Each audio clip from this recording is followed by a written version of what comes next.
G'day listeners and welcome back to another episode of the Keeper League podcast. We're the AFL Fantasy podcast that doesn't talk about the superstars. We only talk about the lesser knowns and the players who bring value to your draft and Keeper League teams.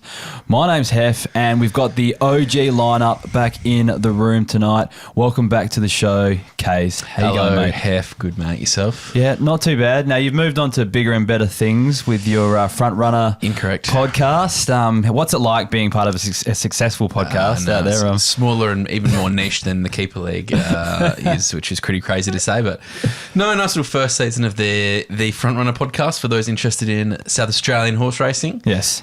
Give it a listen, and not that it's probably relevant anymore because we talk about what's already happened in the past, but good to be back in the They can subscribe for next year. Yeah, they can subscribe. We'll drop a few shows throughout the year as well, just dribs and drabs. But subscribe, give it 5 stars, even if you haven't listened to it. And but no, it's good to be back in the home of podcasting in South Australia. So you've been busy the last 10 weeks has it been for the show? We've done 11 weeks of podcasts, and then we had our 3 Group 1 race days over here in South Australia, which are big, and it's been good. So that's obviously been taking up a lot of your time because your Keeper League team has gone to shit. I think that all went to shit roughly early March when I took part in the draft. I think that's where it all went bad, but look, it's dire. I'm sitting in 9th spot from now. I'm actually trying to tank from now on in because it's just like I might as well try and get a good draft pick. Jeez, if you're the commissioner, if you knew another person in the league was trying to tank right now, you'd be coming down on a ton of bricks. That was off the record. Yes, the perks of being the commissioner. I've actually not been trying to deliberately lose. My team is just garbage. I've got lots of injuries and I've got 0 primos apart from Max Gawn and Sam Flanders when he isn't a crook. That's like, to be honest, I think to be fair, that's probably better than some of the other like captain options players in our league have. It's just your depth is a bit shot. Yeah, no, I've got, and Will Day's taken a bit of time to get back from injury, but now really cooking, which I like to see. But yeah, injuries, some bad draft picks, and that's me. Well, yeah, it happens to all of us. There's some bad ones out there, but it happens, and I'm sure you'll bounce back in the coming years. I'm excited to see you actually do a proper rebuild. You've never really done one through the chops. So we actually made a trade last week. Should we discuss that? Yeah. I gave you my first rounder and Jai Clark as steak knives for Jack McRae. What do you plan to do? So for reference, I guess, our first round is, because we're going to keep 12, our first round is like usually like the 12th, like the 120th ranked players onwards type thing. Yep. So last year, like people like Dan Rioli were taken in that range. James Warple was taken by you. No, was he? Was he my first pick? I was a Will Setterfield, one of the two. Players of that caliber were taken. What do you plan to do with it? Do you plan to like use it so your first pick, which would be high, you can target one of those first year players and then still like use it the first pick on? Yeah, I might use it as fodder. Yeah, okay. Yeah. I think it depends who's in the pool and where my kind of legs are.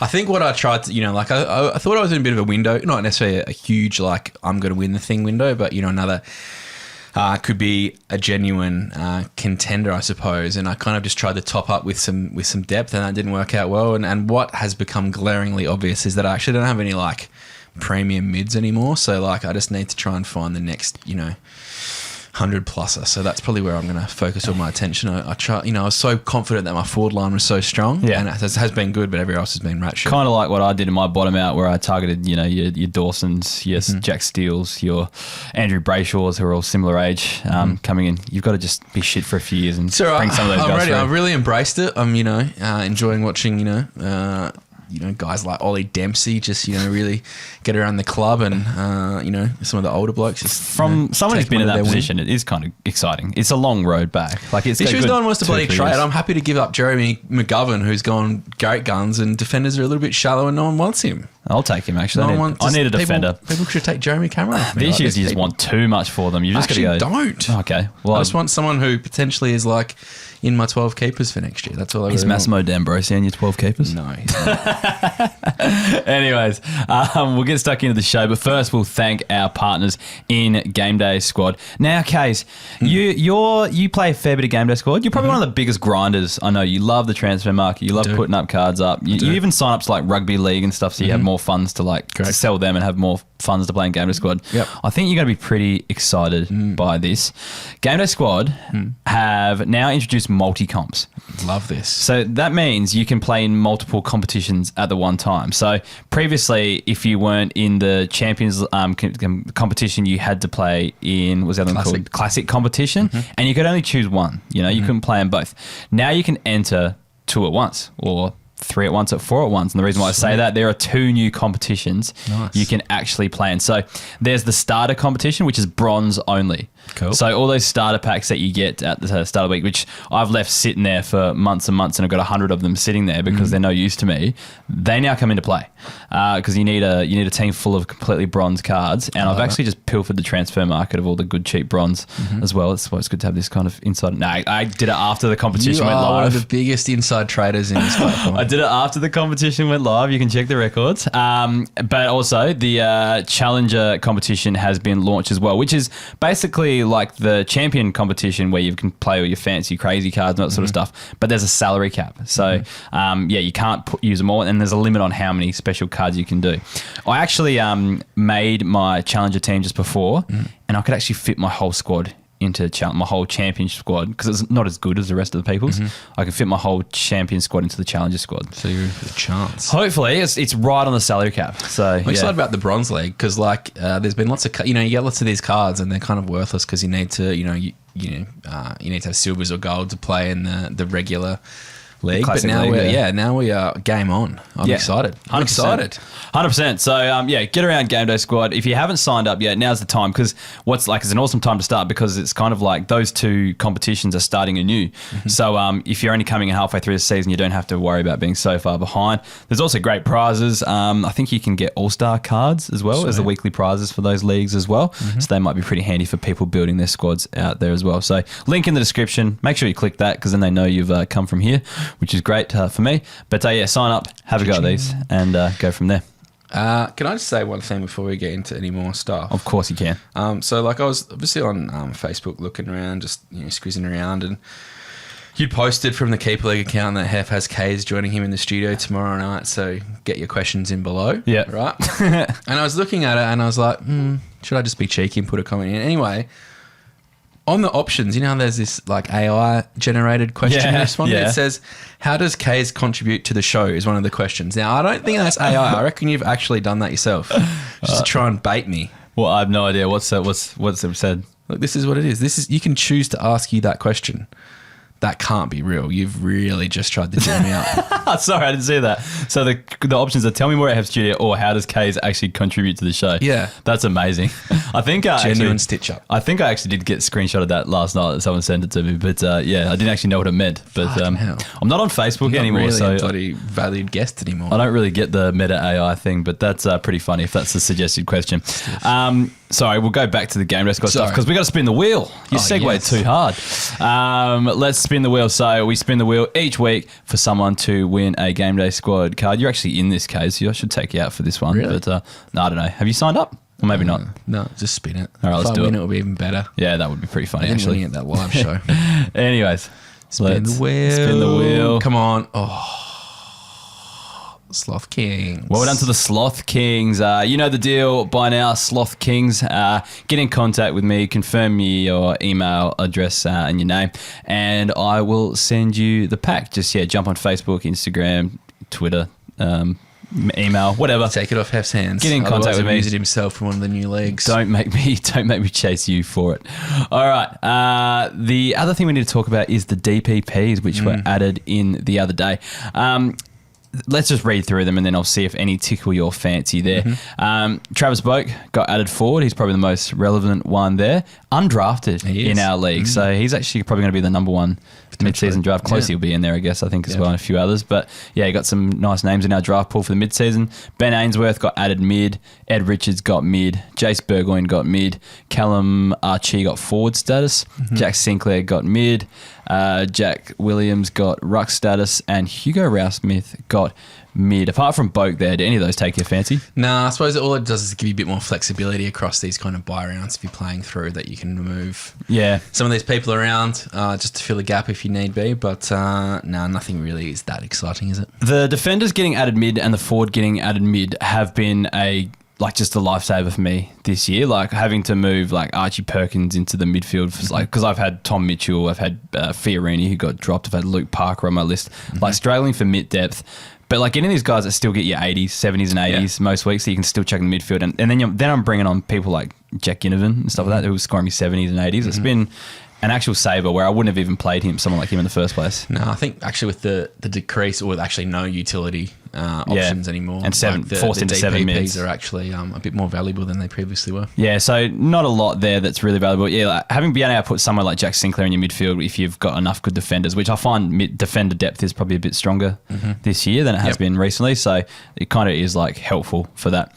But anyway, let's get into the round review. So Western Bulldogs versus the Sydney Swans. Kaes, I know you love umpires and you always tweet positive things about umpires. I didn't see any tweets for you at the end of this game though. What's the go there? What would I tweet? Something about a 50-metre penalty that was given away in the last dying seconds, whatever, that cost Western Bulldogs the game. Did it? Yeah. Who was it? It was. I actually was out. Oh, at really? A fundraising. So you've missed the. I didn't see any of this. Oh, okay. No, I missed Chad Warner's for 4 goals. I can't even get angry. I can't actually remember specifically who it was, but it was like a smothered. Tried to like punch the ball out of the hands, but it was like a millisecond after he'd taken the mark, and the umpire just called 50 straight away and cost him the game. Like had absolutely like still in the passage of play. It was probably even before he blew the whistle. You know, I think they've come out and admitted it was wrong. Oh, that's nice. Yeah, they don't usually do that. Yeah, well they're doing it a fair bit later. Double down and say no, we were extra right. They doubled down on the Collingwood one where they gave the free kick to goal square. But anyway, let's move on from that. Riley West is the player I want to talk about first, though. He had 81 points. He's been a pretty handy contributor up forward for me this season. He got used a lot more in the centre bounce attendances this week. I feel like that's because Richards was out. But what are your thoughts on him as a forward option this season? As a forward option, handy. He's always kind of promised a little bit, and I think with, Bevo experimenting a little bit more, at times through the midfield, we've seen Richards play there a lot more. McRae, etc. has been kind of dropped. Libber's injured. I think there's a few more guys that are running through there now. Obviously, like Harms has been a big winner of that too. So definitely worth a play. Is he going to be around in too many leagues? That would be my question. Yeah, I don't know. He's kind of one of those players that won't make my keepers type thing. I don't think he's going to be a keeper, but he's going to be more than handy. Cover for this year for sure. Yeah, he's probably someone worth targeting. I don't know. The thing is, you got Libber coming back in a few weeks and that sort of stuff. Richards will only the same way. Maybe it's a 1 week play in the draft league as a streamer. A waiver option. That's what I'm looking for. Riley Garcia had 78 points. I know you've been fond of Garcia, both Garcias actually, because of their VFL form. Yeah. They were putting up big numbers here. They were, yeah. Riley was doing it before he made it to the side a few weeks ago and was putting up, some really, really good numbers. So really good that form's continuing on into the big leagues. And I think he's more than serviceable. Like they've got a few of these kind of, mid-tier players that they bring in and out of the side a bit. But he's definitely showing something and obviously hitting the scoreboard, which obviously helps keep him in the side long term. So I like that. Now, the last one on the list here is Jake Lloyd. I'm not going to give you shit about this one because I agreed with you last time that he was written off and he was over. But since that night we did that podcast, I think it was round 3, he's averaged 87 points per game since. Yeah. So I think that's just proof he listens to the podcast. Well, your standards have really slipped here because if you're like boasting about an 87 average, now I know technically that's 2G4P, but like we're talking about the great Jake Lloyd, the person that people would have wasted incredibly high draft picks on. What was his ADP? Now, if it was actually anything good, it's still not acceptable. I'm not giving you any pass marks there. First thing I'll ask is how many people in your team are averaging over 87? This is not about my side. This is about the greater good. I'm not just so self-sensitive about my team like you are. I look out for all fantasy players across the board. So I'm going to say not many people are averaging 87 in your side. Gawn, Flanders, Will Day. That's about it. From memory, I reckon you had Jake Lloyd ranked higher than me this season. Well, that's great, but he still would have been lower. I think I had him ranked 20th. You had him 18th. So is he the 18th best defender in the league this year? I don't know. We'll have to look that up. I reckon he'd be closer. So bear with us while we actually get this up. Do podcast research live on the fly. Yeah. So what is he? Where is Lloyd in there? He's in the top. That looks like the top 10. 1, 2, 3, 5, 6, 7, 8, 9, 10. Actually, no, that's not including players that are in my team as well. So we need to go to defenders. Jesus, this must be riveting listening for people not quite in the top Nah, he's down quite a bit. God, you got to keep scrolling. But the thing is, he's not actually down. averaging 87. That's the thing. He's like only been 87 since that point onwards. It's still not good enough. So let's go like last three averages. Still not good enough. Last three averages, I reckon he'd probably be out Well, that's there. fine. But, like... But yeah, still actually down quite a bit. But yeah. Yes. All I'm saying is he's just not the Premier used to be. Like, 87 is fine. Yeah. But like, that's not Jake Lloyd. That means he's gone. But for me, he's not even like my D1 anymore. That's cool, you know but what I he mean? was So- at one point, and he would have potentially been someone's D1 this year, or maybe, at worst D2.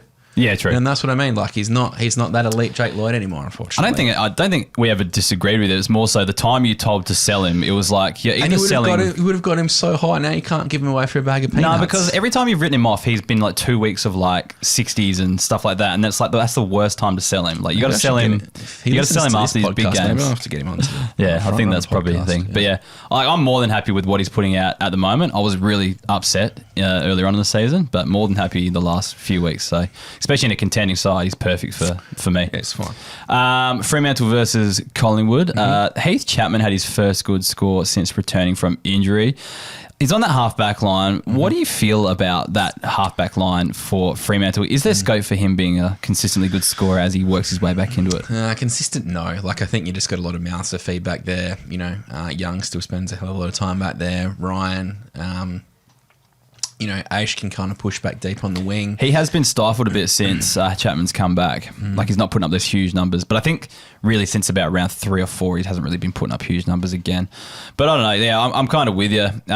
He was just like such a big, like classic undervalued name because of Hayden Young going into the midfield.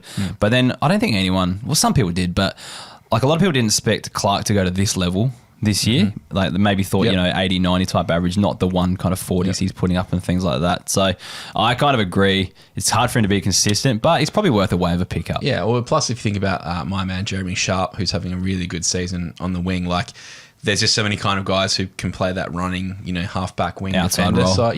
That outside role. So it just really depends on which, number he's in that scheme of things there, if he's going to be consistent. Won't talk about these next two too much, but Brandon Walker has had 82 points, so he's actually had a couple good scores this season. Just a guy I liked the look of a couple years ago, but he was just always too defensive because he had that run and dash, can tackle. But yeah, too good defensively to score consistently, but he's had a few good scores this season. The other one's Bailey Banfield, just a tip of the cap for 81 points from 3 goals. He's had some really good games this year, maybe not from a fantasy point of view, but from a clutch, goal-kicking point of view. They've needed him in their side. The other one is, I know one of your favourites, Sam Swikowski. He got CBAs again on the weekend. Yeah. My question is, can this continue? And is Nat Fyfe cooked? I don't know if Nat Fyfe is cooked. Nat Fyfe might need a rest, I think, whether he has a double week bye or something like that for him coming up. I would love to see Swikowski have a go. Like I'm pretty sure he got injured late in the preseason or very early on the season and just hasn't kind of come back with the same vigor as I thought he was going to start the year, when he had these opportunities. So, I still think there's some scope for Swikowski, to be a handy scorer. And, kind of what we're seeing maybe a bit from Alex Neil-Bullen in Melbourne, where being a really good kind of link player between forward and back, because probably not kicking as many goals as he used to be either. Yeah, that's sort of interesting because, that's his actual first, like after having a good back end of last year where he put up a few 80s in a row and got heaps of midfield time, he actually hasn't had a centre bounce tennis this year until this week. So it might just be a sign of things to come. It's just it's the kind of classic reason as to why you'd use the CBA tool, is those forwards that seem to be pushing in. There's just opportunity for more points. Yeah, and he's a talented player. I like him a lot. Yeah. On the Collingwood side of things, Joe Richards has now been ruled out for 5 weeks. Yeah, 5 weeks. So that sucks. But 94 points, just took a heap of marks in and around the forward 50. Kicked a nice goal as well.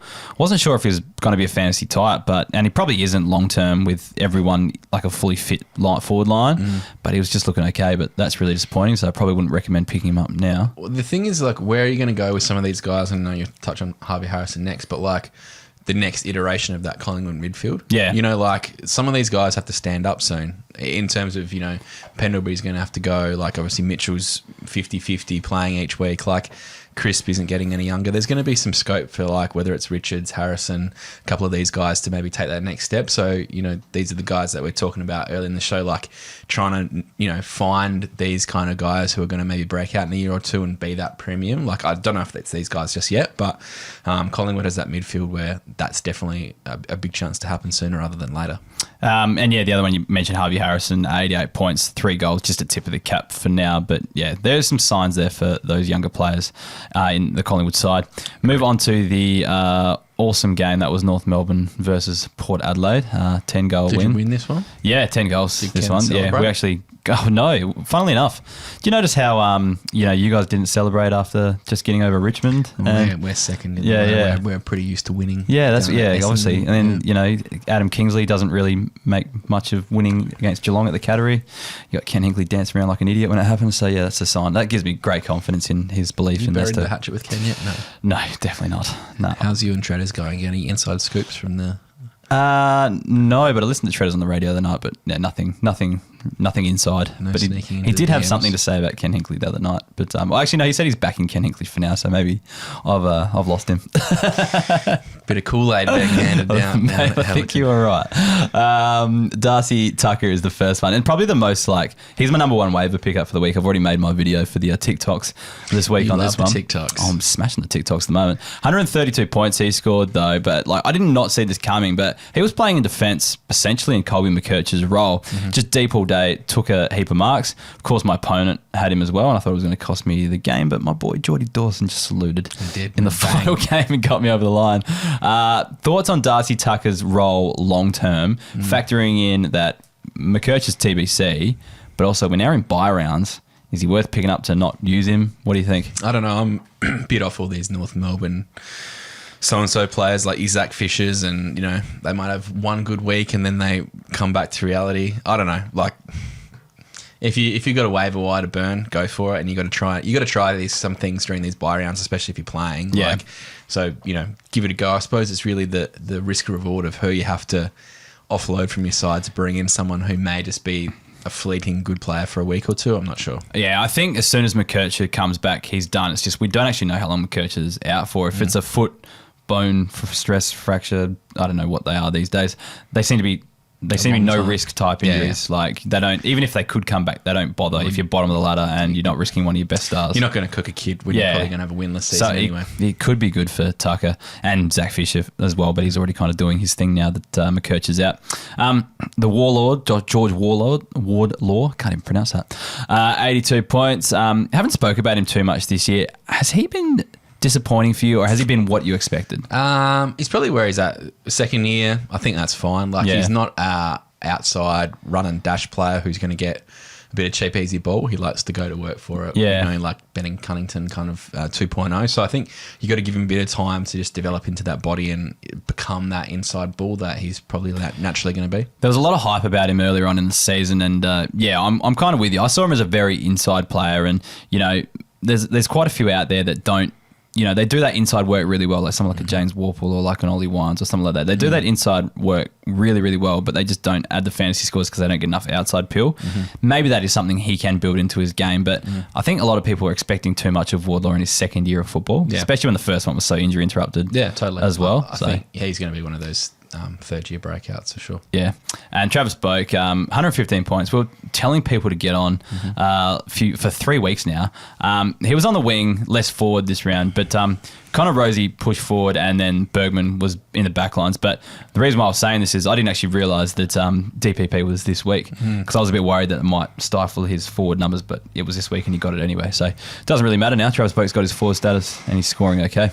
Happy days. Todd Marshall, tip of the cap, 5 goals, 106 points. Darcy Burn-Jones, another tip of the cap. Said that weird, Burn-Jones. 96 points, defensive forward, 9 tackles, kicked 2 goals there, so that's why his score looked good, and they were playing against North. Jace Burgoyne, though, he's a winger but a genuine possession getter, just keeps finding the footy. He could be too good for the podcast next week. I was actually thinking this during that game. He might be one of the most underrated kind of players going around at the moment. He's put up, what's his last? 9,400, 55, 112, 90. Like his last 5 to 6 weeks have been excellent and kind of not getting the kudos, I think, that because, like Port's all when people talk about Port, it's about Rosie, Butters, Horn Francis, Ollie Ones from that classic point of view. But he's low-key putting together a hell of a season. Yeah, no, the real breakout year that people aren't probably paying enough attention to. But the people that listen to this podcast would know all about him. They're the smartest listeners in fantasy football. Exactly. Let's move on to the Carlton versus Gold Coast Suns game. Didn't see a second of this because it was on at the same time, but just a few thoughts, feelings and emotions about some of the scores. Mm-hmm. Tom de Koning had 112 points. It's just proof of what happens when Pitnet is back. Do you think if Jack Silvani was fit, that they'd even be playing the two rucks? Because it feels like they're playing de Koning as that, they need him as that third tall up forward. And I guess my question leads into, is de Koning someone you should be buying low on? Because when Silvani comes back, they'll kind of play him forward, and I think de Koning is going to be the number one ruck in 2025. But doesn't Pitnet have like the best hit out to advantage ratio or something like that? So he does, and they're actually going, well, they were kind of going quite well as a two-stringer. He does, but they started in about round 3 or 4, I think it was. So they started the year obviously backing Tom de Koning in, and he was going all right as a ruck. I really think that the reason why he's come in, or Pinnet's come in, is just because they needed another forward option. So yeah, my thoughts are just if Silvani comes back next year, we could see de Koning number one. Let's hope that he plays enough forward to get forward status at some stage during this year as well. Like that's why I'm thinking pick him up now. I think that de Koning's shown enough that he's going to be a genuine future prospect. I think maybe this time last year he was floundering a bit and wasn't delivering on some of that hype, whereas I think 12 months on, like right now, he's actually looking like a genuine player. So don't hate that call. Yeah, I'd be going after him. It's just that the guy who owns him in our league is top of the ladder, and I think he's banking on that forward status as well. So I don't think I'd get him. Maybe I might have to give him max Gorn. It's not a bad shout. Like if that's what the way you're going, I think that might be a little bit overs, but totally. Yeah.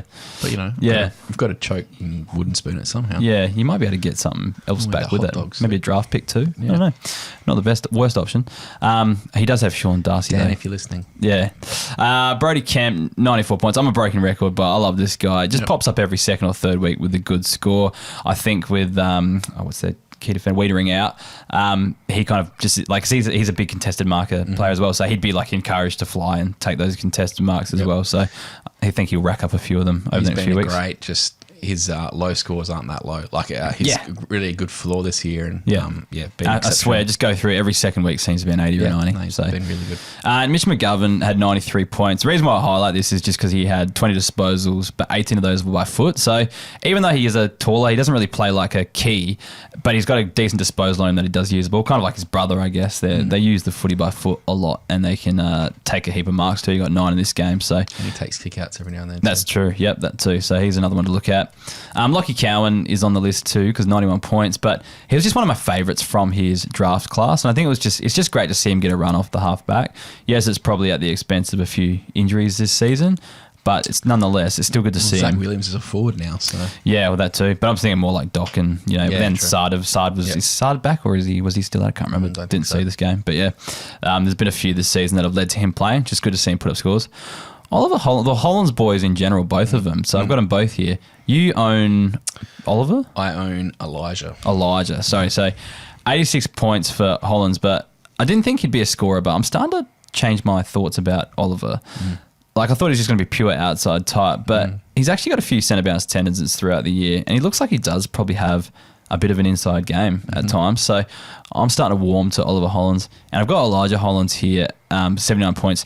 16 centre bounce attendances this week, and I think that was his biggest intake for the year. I'll get that up here.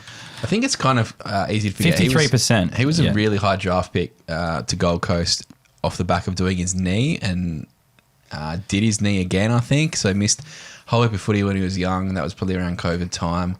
Obviously, didn't. He was the COVID draft class, but no one saw these players as well. And didn't get a good run. Under Stewie Jew, obviously had his misdemeanor in the off season and has taken some time to get back into it at Carlton. But obviously he's got talent. Like he was a top 10 draft pick, I'm pretty sure off the top of my head. He's just another one that's starting to turn me because he was picked up in that COVID year, I was just thinking they've cooked this one, or they've cooked a lot of those draft picks. My thoughts, because no one really got to see him play properly, and they hard to make an assessment. And I felt like they were just guessing. But no, he's definitely changed my opinion the more I see him. So I think he's got talent. Just needs to. I think this time next year he might be flying. Yeah, so do I. This guy, Andrew, 86 points. This guy just takes intercept marks for fun. Like, he's so athletic. I heard today he's got a 3.5 meter leap or something like that. We can say wingspan. Yeah, no. So he can jump 3.5 meters in the air, which is massive. He's just such an athlete. But what's great about him is, well, apparently I didn't see this game, but he went into the ruck apparently, and people are saying that cost him the game because he was taken off Kerno, who was goalless at the time, and then Kerno kicked 3 goals after he went into the ruck. Well, he was a ruckman in his junior age, yeah. And like the reason why I was so high on him a few weeks ago is because he was playing that centre half back role, taking grabs, and then going into the ruck and playing like a midfielder. Like, I don't think he won any hit outs when he was in there, but was just able to follow the ball around and kind of work and, you know, do clearances and things like that. They're also really good at the little chippy around the back 50. Yeah. And like he actually gets involved for a big man quite often, which obviously leads to those nice +6s, which we love. Yeah, no, I'm loving McAndrew at the moment. Yeah, centre half back can take grabs and also just run around like a midfielder when he's in the guts. Back ruck status next year would be delicious. Yeah, that would be nice. Alex Sexton, 81 points. I thought he'd go bigger with Flanders out, but disappointed. Maybe he just needs to be fed the ball. Trusted him in bloody GameDay Squad and he let me down. Yeah, I had him in as well, actually. He's probably too good for the podcast as a forward, though. I just don't see him coming out of the side. Like, Will Power comes back, but Still like, got a few weeks to go. Yeah, that's what I mean. Like, What's happening with your mate Buderick? He can't get a game. I think he was injured for a little bit or had a concussion thing for a bit, and then, hasn't really done much since. Did you see Braden Fiorini on the weekend? Get dropped? Yeah, got dropped and just did his thing in the VFL again. Just got like a million touches. That's tonight's job. 130 odd, I think it was in the VFL. Yeah, probably playing as an inside mid as well, not a winger. I don't know why they do that when they drop him back, don't play him in their normal position. But strange. Anyway, Geelong Cats versus the GWS Giants. Saw a bit of this one. Oh, no, I've got Zach Tui here. There's just nothing to talk about from Geelong at the moment. They're really disappointment. Do you know who Ryan Angwin is? I heard the name, but I don't actually know. I think he was an outside winger type. But Ryan Angwin had 93 points and Zach Tui had 89 points, and they were playing on each other apparently. So I think it was just probably a day where the wingers could do what they want. I guess the biggest thing going on GWS, and I mentioned Angwin with 93 points with Josh Kelly out as kind of a like-for-like role. But Cornelio came off with a shoulder, something like that, and I haven't heard any news on it today. But I think he's missing. My question is just who steps in for him. Brent Daniels has started to get a few CBAs in the last few weeks. Yeah. Peatling came in when he was out previously. Finn Callahan was the biggest bump this week, I think, stepping in. What are your thoughts as to who takes over for Cornelio? It's interesting because they've actually got a few injury issues as well. Callum Ward missed because he was sick, I'm pretty sure. So he could be a straight back in operation. Like Cumming, Ash, they're all injured, so it's going to be interesting to see like who does. I'd love to see Brent Daniels get a proper crack at it. Yeah. I don't know who they're playing this week, but it would be good to see him have a genuine crack. I think they have a bye actually, so that probably doesn't help things because I've got Tom Green. Well then, my classic team. Yeah, that's good by us. Okay, don't worry. The week after though, if Cornelio is still out, but yeah, I think Brent Daniels had 44% of the CBAs last week, 8 this week. So, next one is, Jake Riccardi, just tip of the cap with the 4 goals there. Nick Haynes is the interesting one. He's actually too good for the podcast now, but just takes so many marks in defence. And he was like ripping it up in the VFL, and then I don't think he's gone under 80 since coming back to the AFL. But he was like dead and buried. Yeah. I thought he was gone. Not too long ago. But yeah, so that's another one just to think about. If he's probably worth picking up on a waiver wire. Just quickly, side note, this reminded me, Zach Tui was special comments on ABC. And he's been on for a few weeks. He was sensational. Yeah. I really like him. He's really, really good. Yeah, I've been listening to him a fair bit lately as well. Yeah, really good special comments on ABC. He's definitely got a career. Oh, totally. In commentary afterwards. The Irish accent's kind of cool too. But like his insight is actually really, really good and really balanced. So and well done, Zach. He gives like good insight of like as well, like what's it like to be a new player, especially like, and then from his point of view of like coming to the country and not really knowing the game very well, and then into like an actual genuine star. He can kind of comment on what it's like for players at all angles type thing as well, which is really cool. Really good. Yeah, I love him. Thanks to the following gold members. We'll jump in here. There's still quite a few still signing up to this day and supporting the podcast because without the Goldies, I can't keep it going. I have to go back to work full time. Without the Goldies, I won't have to, actually work. That's fine, but there'll be no podcast. So it depends what people want. Do they want me to work full time or do they want a podcast? It's weird that you're working from a beach house in Byron Bay. But, how'd you get up here? In such quick drive. Yeah, bit of a while. Private jet up here. But anyway, thank you to Guangdong Rules, Jake Lynch, James Wilcourt, Maximum Dude Man, Christian Thompson, James Kiffin, Tyson Barry, James Parker, Ethan Bennell, the Laddams, Christopher Scherer, Gerald Rayner in our league, the G-Man. Wow. Yeah, are you surprised he forked out for anything? Correct. Yeah. You must have got him with that, what is it? The mock draft simulator, I think that's probably what got him over the line. I reckon he hasn't cancelled his credit card. Maybe, probably actually. Robbie Walk-on, Ben Fraser, and Daniel Adams. Thank you to those members supporting the show, keeping the lights on in Studio F, and making sure there's a podcast for everyone to enjoy each week. The real legends out there. Let's keep going on with a round review. Your boys, the Bombers. How do you feel about these at the moment? Second on the ladder.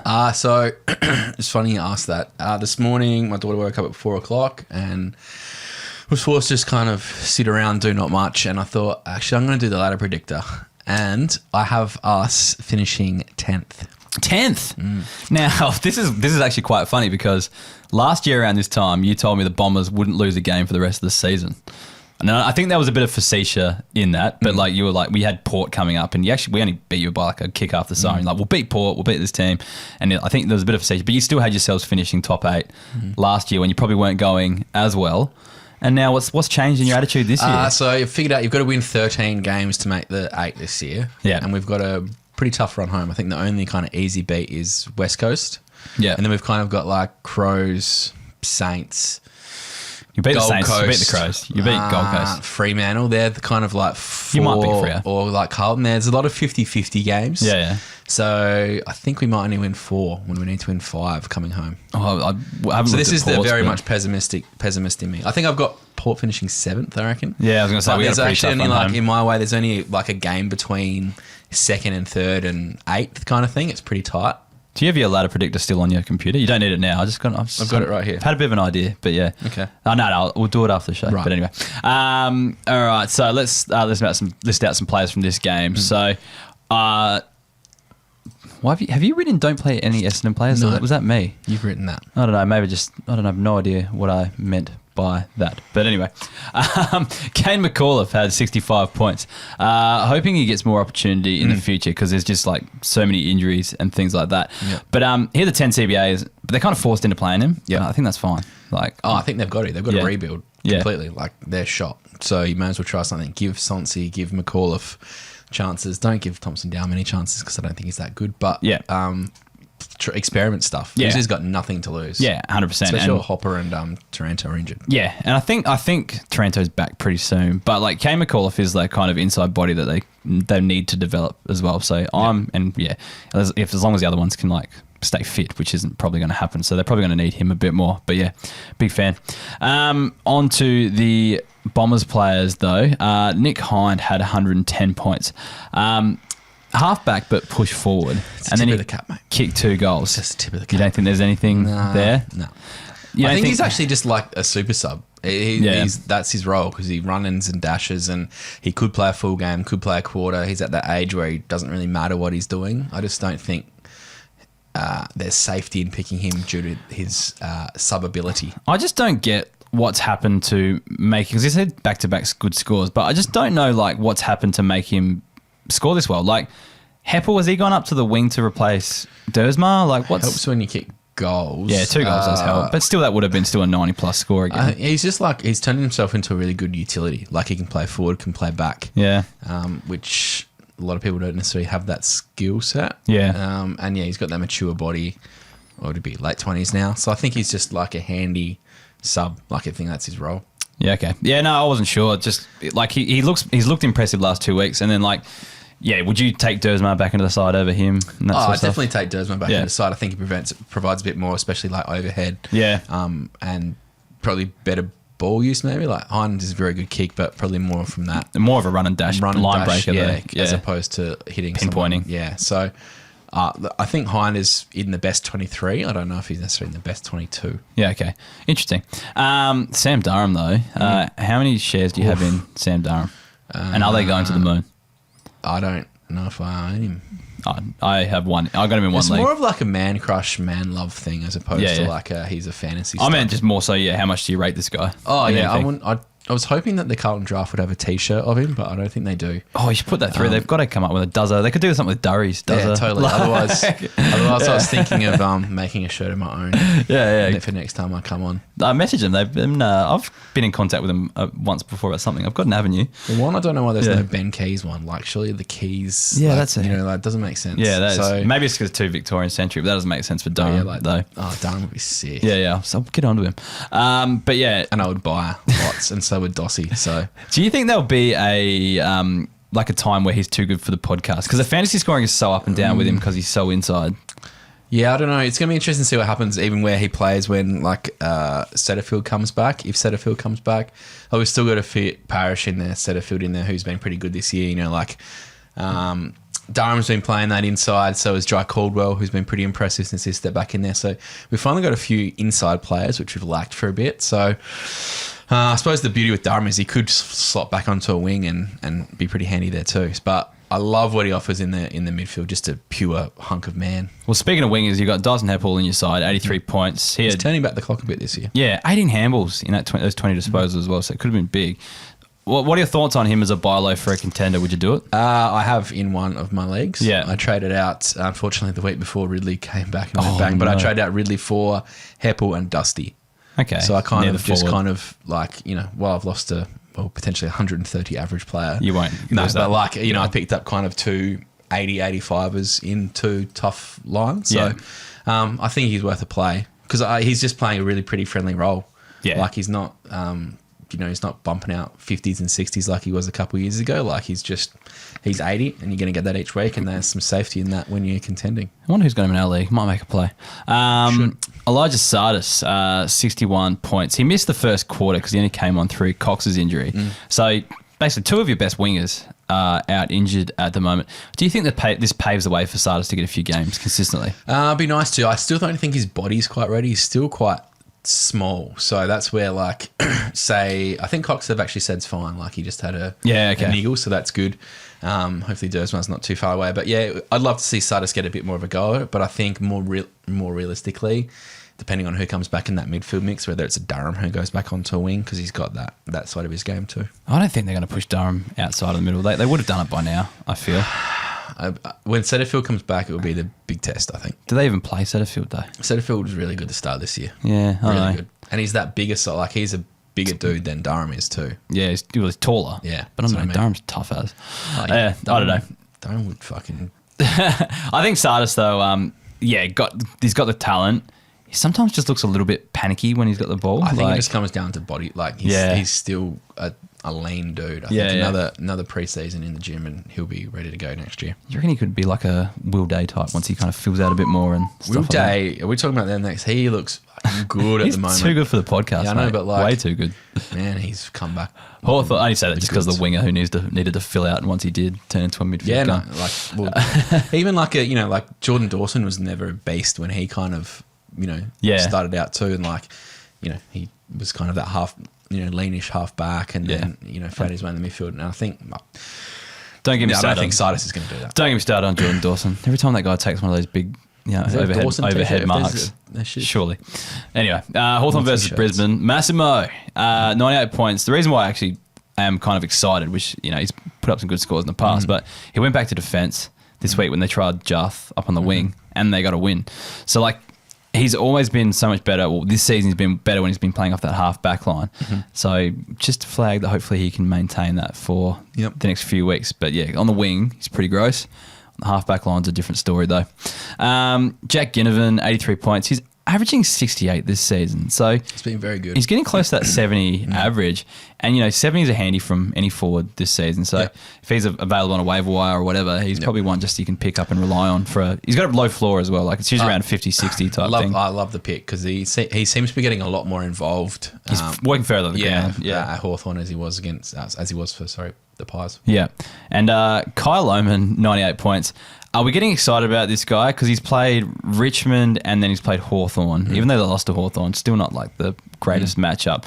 Are we getting excited about him or what? I don't think he's as good as his scores are suggesting, but I do think there's a bit of a future there because I think he's got really good goal sense and reads the game pretty well.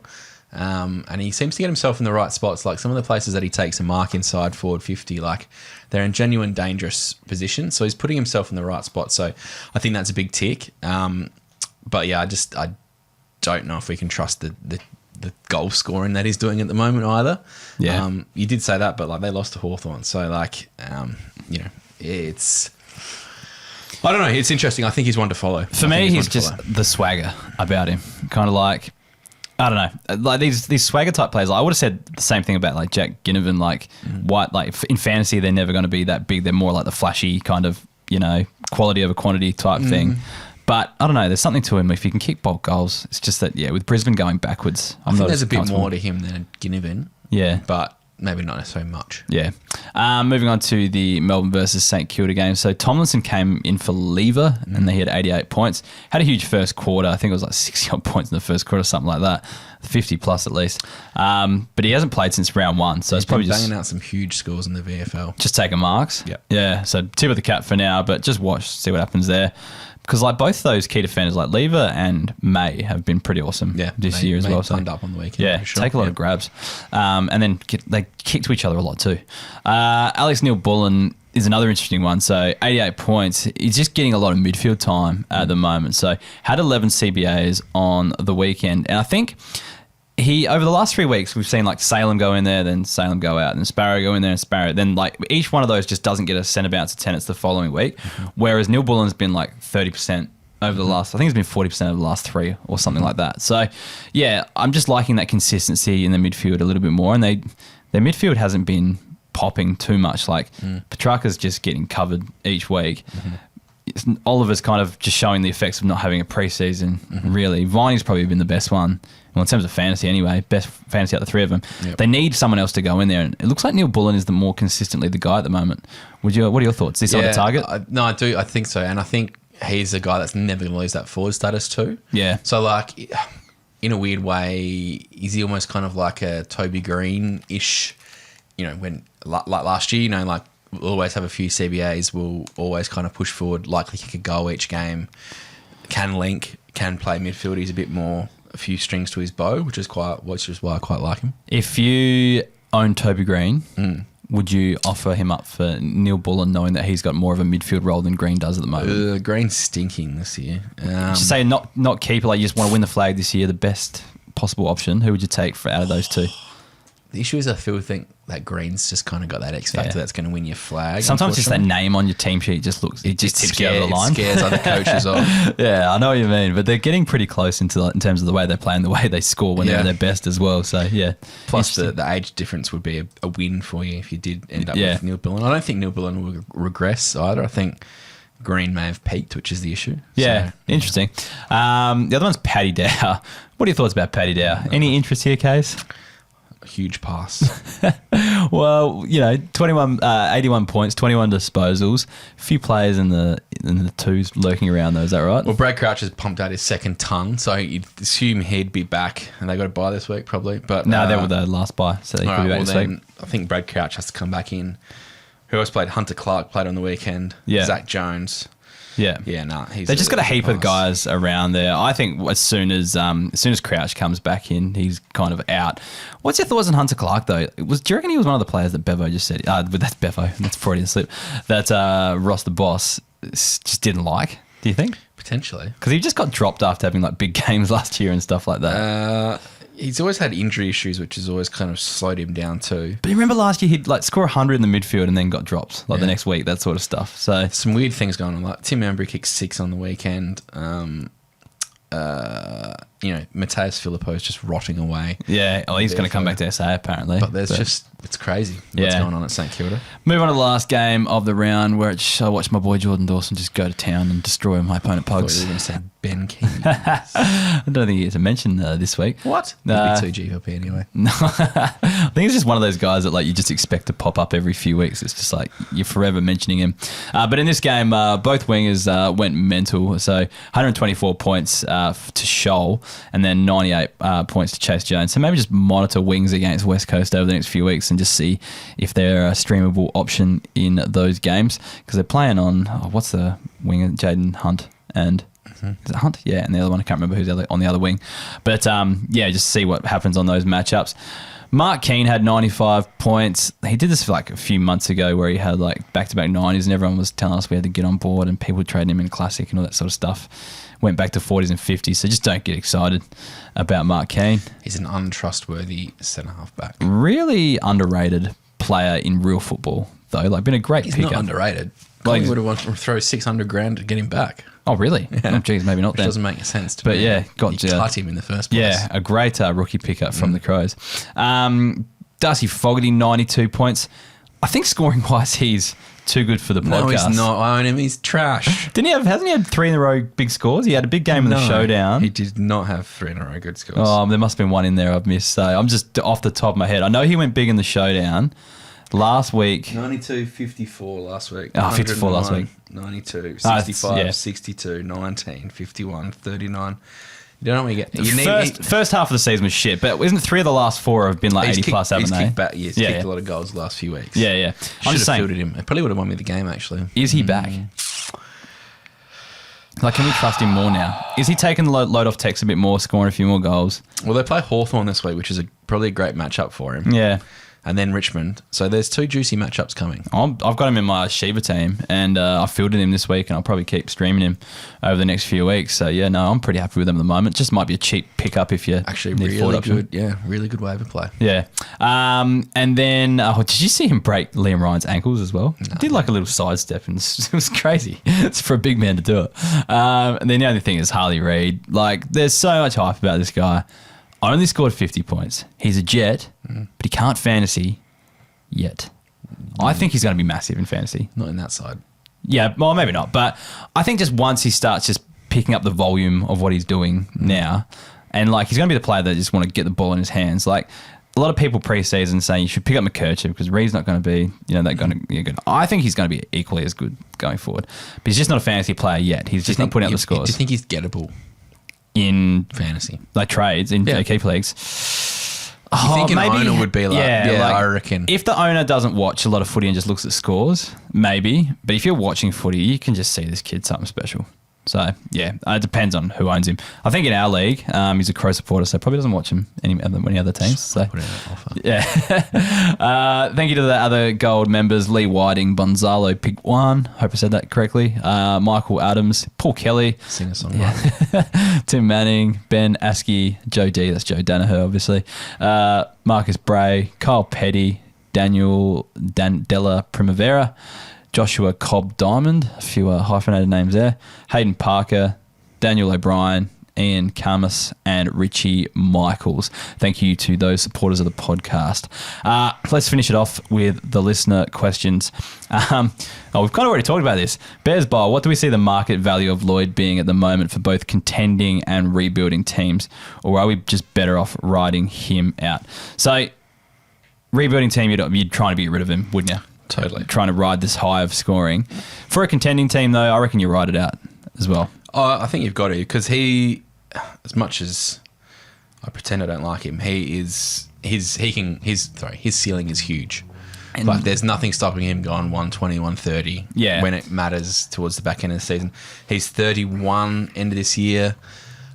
He's not going to fail. He's not going to just completely disappear into the nether. But, there's going to be guys who naturally just, whether it's Roberts or the Lizard or whoever, they'll pick up some of that slack over time. But, yeah, I don't think he's I think if it was me, I had him on my side, I'd be trying to trade him out while he's still got some value. Yeah. But, yeah, if he's you're not getting rid of him. Yeah, no, I think so. But, even from those 87 average since that time we wrote him off, I think there's been 300 or 400s in that time as well. So there's been some low scores in there as well. I don't really see hundreds. It's only when there's small scores that I see them in. Well, the funny thing is, it was the SCG factor until this week. So every time he didn't play at the SCG, he would score 100 essentially. And when he went to the SCG, he'd score 50s. But he put up a 97 at the SCG. I think he did put up 24 points in the last minute or That's 2 minutes. Classic Jake Lloyd. Yeah, it was ridiculous. Just 3 little chip arounds, plus sixes in the last 2 minutes of the game. P-Rex, we already talked about this one. Paddy Dow, that's a no for Paddy Dow. Don't think it's worth picking him up. Obviously, they're playing this week, I think. So now I would actually wait until teams come out, because I think if Crouch comes back... Yeah. And plus, Ross is in the Bevo realm of fantasy. Paddy Dow seems to be a player that he would like, though, I think. Like the inside guy, not pretty, but does like whatever I tell him to do type thing. The thing is that Paddy Dow's VFL scores this year haven't been massive either. Yeah. Like they've been fine. Yeah. It depends what you. I suppose if you get him off the waiver wire, you're not hoping he's going to be an M1 or something like that. But if you need him for an M7, maybe. But I don't know. I'm definitely not convinced. I'm not convinced he's best 22 for the remainder of the season type thing. Has that super coach guy kept tweeting about him since he left? Dossie, not sure. I haven't heard too much out of Dossie. He's been a bit quieter on the socials. I think it's some sort of media agreement with the new job. He takes his agreements with his work very seriously. Corporate Dossie, he calls himself. At Milne_AFF, he's pumped for the OG lineup. As he should be. He's wondering if Ben Hobbs is proving to be a tough hold. Is he a cut at the end of the season? I've been disappointed with Hobbs as an Essendon fan. I found him a bit slow, not giving the first give, trying to take on a little bit too much. I don't know if that's just him adjusting to the AFL speed of things, but he probably should know a little bit better by now. Because we touched on before, like Parrish, Setterfield, Dersma, there's a few guys still out of that lineup. Perkins comes in and out of games. Hobbs does too. I think you got to ride him out for this year. Yeah. And I think if he goes into next year with DPP, he'd be a hold. But say he loses forward status and he's mid only or something like that. Yeah, I think it's a cut. Because he's at part of the question is Sam Durham the main barrier to his clear run, but like Sam Durham's what's he 23, 24, young. Like still young as well. And I know they want Hobbs. The issue is like Merritt and Parrish are the two best midfielders there, and they're not old either. So like it's not like your Hobbs or your Sardis or your Perkins are just going to be like I'm leapfrogging these guys. That's not happening. If the rumours are true, and this was Aaron Bryan saying this last week, that Essendon want to target another midfielder in this off-season, could he potentially be someone you use as capital for a trade? Hobbs? Yeah. Early round draft pick, you've got Durham doing the exact same role. You've got Sardis coming that can play that forward kind of wing role. I think Hobbs or probably Perkins would be another one. Perkins hasn't had an amazing year. These kids are young and they're serviceable, and you look at a guy like Parrish, took a while to find his feet. They could all end up being someone as good as Darcy Parrish, sure, but I think just the difference between Hobbs and Perkins is that. But what kind of caliber of player is Brian's talking about? I'm not really sure, but this was probably the first I've heard of it. But more so that Ben Hobbs could be the one he actually seeks to trade, and if that does happen, then he might be a more than serviceable. Yeah, I think so. There's definitely he's just not getting the role he needs because he's a bit more in and under by the looks. And he's a strong unit. Yeah. Probably just needs a team that needs a I think Durham is keeping him out at the moment, so that might. Well, Durham's playing great footy. Yeah, exactly. At G Sambo 16, who would you rather have for the rest of the season? So if you had to pick one between Sexton, Bolton, Caldwell, Powell, and Moore. Dylan. Yeah, it seems Dylan. Yeah, love Dylan Moore. I actually thought consistency. I actually thought about bringing him into my classic team this week because I need to do something with Powell on the bye. I like Moore. It's more. Do I trust Hawthorn? He seems to play better when Hawthorn is shitter as well. Dylan Moore always kicks a goal. Yeah. Always has a headband on at some point because he's got a tough peel and got split open. Yeah. His floor is just really high. Yeah. Sexton, I'm worried about Powell coming back eventually. They've got and then Flanders on there as well. Bolton's alright, but he gets stuck forward because there's no one else that can do any magic up there for him. Bolton's classic quality over quantity. An amazing player, but the stuff he doesn't always bring fantasy stats. Caldwell's going to have Parrish and a few other players, Setterfield coming back in. I've been really impressed with Caldwell this season, but I don't trust him. He's a 70 to 80 type guy as opposed to an 80 to 90 type guy. Yeah. Powell gets stuck forward. Moore can score as a forward, so it doesn't really matter if he gets stuck forward. For me every day of the week. Yeah, I'm taking Moore with that as well. It was a tough list though, definitely. Caldwell I like, Sexton I like as well. From a keeper point of view, I'd have all of them except Sexton. Yeah, there we go. Why not Sexton? Because I don't actually think he's best 22. Yeah, I think when they're fully fit and everything's going, then and not banned for being homophobic idiots. He's probably not in their best 22. At Jordox 2020, where do you see Rivers at the moment regarding role and scoring potential? His scoring isn't bad, but I've been hoping for him to start going 80 plus a bit more. Have held him for a few years now and keen to see him go to another level. As the resident Rivers owner in our league, Kaes, I'm going to leave this one to you. What do you see him doing at the moment, and what's his potential? I think that is him at the moment. Melbourne are an interesting side. Like someone like Salem this year's either been going, feast or famine. Yeah. Rivers has kind of seen some pick up when Salem's been out, but then hasn't always. So a lot of the stuff that's been happening there hasn't always equated to common sense from a fantasy point of view, I feel. Yeah. Rivers is an incredibly good footballer, but I kind of get the feeling he's never going to be a ton. I think he's an 80 average defender, which is fine, serviceable. So not quite Jake Lloyd caliber, but no, definitely not. Not premium Jake Lloyd. But no, I like him as a player. I don't think there's a world where he's like a 90, 95er, especially just with how the D's play. Like if we're talking about May, Lever, Salem, there's a lot. They do chip and market a bit around there, but there's also a lot of guys who are really good by foot and don't always need Rivers with the ball in hand, if that makes sense. Yep. I'll trust your opinion on that as the Rivers expert. One more question, late question in. Yep. When is Heff going to be announced as a play in the Div 12 Rezzies game? Good question. I may have already suggested to checkers that I am keen to play, but didn't get haven't got the call up so far. So the Rat Platten's in, the Shepmates boys are in, all the other those TikTokers. Guys, in fairness, all of those guys have a fair few more followers than me. You were just telling how my TikTok's blowing up. Yeah, it's blown up for my standards as a mid-30s, late 30s male. But there's literally no one you are a C grade captain. Yeah, you're probably one of the most well-credentialed players from a also Rezzies point of view. Also, Mitch Robertson's playing, so I don't think you have to be a genuine C grader. He's an AFL player. I thought you were going to say you can't have two hard nuts in there, and that's you and Mitch Robertson will each other out. Well, look, I'll put it to the listeners if the listeners want to see me playing in the Div 12 Rezzies match. I think it's next week. So it's next week. I think so. Is next week the long weekend? 2 weeks away. Yeah, so people actually want to see me hit up checkers, start complaining that I'm not in the team, and we'll see what happens from there. Biggest man in AFL fantasy football. It's not called Hollywood Heff for no reason. I don't think that's as relevant in their circles. But anyway, let's wrap it up from there. So get around us on our socials at Keeper League Pod on Facebook, Twitter, Instagram. I should write these down so I can remember them. YouTube, TikTok, the most important one. Again, TikTok. That's about it. Kaes, where can our listeners find you? Twitter every now and then. Yeah, when I feel like it. TKL Kaes on Twitter. Yeah. Thanks for coming in. Good to see you again. It's always great to be in the studio. Got you your Keeper League hoodie. Can't wait to wear it next time. I'll wear it when the show. Not sure if it's big enough to go over those huge shoulders of yours, but I'm shrinking. Hopefully it fits. But anyways, we'll stop talking shit and we'll talk to you next week. Absolute pleasure.